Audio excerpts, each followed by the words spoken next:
आराम कर। फुनरल गार्ड फिर से भरेगा, फिर से भर।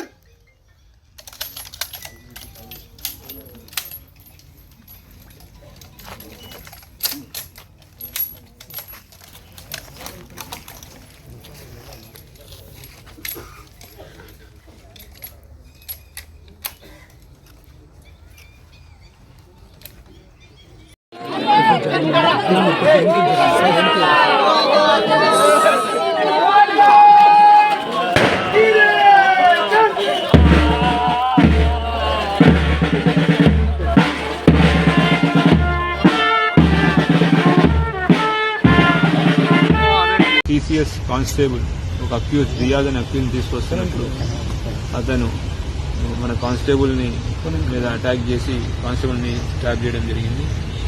కానిస్టేబుల్ అక్కడ ఇంజరీస్ పడిపోతే ఇమీడియట్గా ఎస్ఐ గారు అదే టైంలో అక్కడ ఎస్ఐ గారు అక్కడ షిఫ్ట్ చేయడం జరిగింది. ఇక్కడ ఒక దురదృష్టకరమైన విషయం ఏంటి అంటే అక్కడ వ్యక్తి పెనుగులాట జరుగుతూ ఉంది. అంటే జనాలు చూస్తూ ఫోటోలు తీసుకుంటూ బిజీగా ఉన్నారు. హాస్పిటల్ షిఫ్ట్ చేయాలి అని ఆటో అడిగితే ఆటో వాళ్ళు కూడా కుదరదు అని వెళ్ళిపోతున్నారు. సొసైటీ మనం ఎట్లా ముందుకు వెళ్తున్నాం, మేము వెళ్తున్నాం అనేది మీ విచక్షణకే వదిలేస్తున్నాను.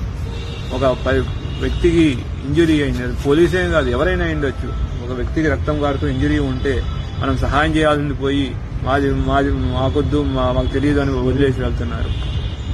అందరికీ మా విజ్ఞప్తి, పోలీస్ డిపార్ట్మెంట్ పగలు రాత్రి కష్టపడి పనిచేస్తూ ఉంది. ఎన్నో నేరాలు ఆపుతున్నాం, ఎన్నో క్రైమ్స్ ఛేదిస్తున్నాం. ఈ ఒక క్రైమ్ ఛేదించే విషయంలోనే ఒక కానిస్టేబుల్ ఇప్పుడు తన ప్రాణాన్ని పోగొట్టుకున్నారు. ఇప్పుడు ఆ కానిస్టేబుల్ లేని లోటుని ఆ ఫ్యామిలీ మెంబర్స్ అయితే ఎవరు తిరిగి అందిలేరు. కనీసం అటువంటి సిచ్యువేషన్స్ ఉన్నప్పుడు లోకల్ ఎవరైనా పక్కన చుట్టుపక్కల ఉన్న వాళ్ళు కూడా అతను పారిపోయాడు, అక్యూజ్ ముందు నుంచి పారిపోయాడు, ఎవరు హెల్ప్ చేయడానికి కూడా ఎవరు అట్లీస్ట్ అరవడానికి కూడా రాలేదు. కనీసం షిఫ్ట్ చేయడానికి రండి హెల్ప్ చేయడం అని మా ఎస్ఐ గారు అడిగినా రిక్వెస్ట్ చేసిన ఆటోలు కూడా ఆగలేదంటే